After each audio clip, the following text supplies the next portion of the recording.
გუჯაანის მუნიციპალიტეტში 40 წლამდე კაცი დაჭრეს. დაჭრილი დაცვის თანამშრომელი კლინიკაშია გადაყვანილი. სალომე ზურაბიშვილი კობახიძის ღია წერილს გამოეხმაურა. ჩანს აქ სრული სასოწარკვეთილება ხელისუფლების იმის მიმართ, რომ ალბათ პირველი შედეგი არის იმისი, რომ ბიძინა ივანიშვილმა ვერც ვერაფერი ვერ დაალაგა, ვერც ვერაფერს დაალაგეს.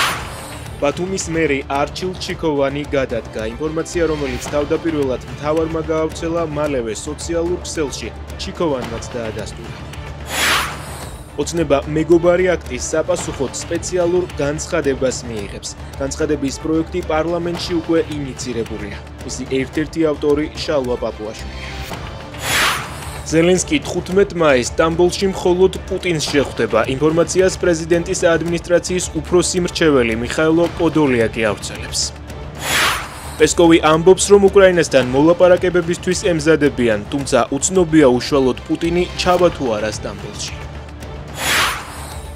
პაპი ლეონ მე-14 უკრაინაში ჩასვლას გეგმავს. ინფორმაციას გამოცემა ლა რეპუბლიკა ავრცელებს.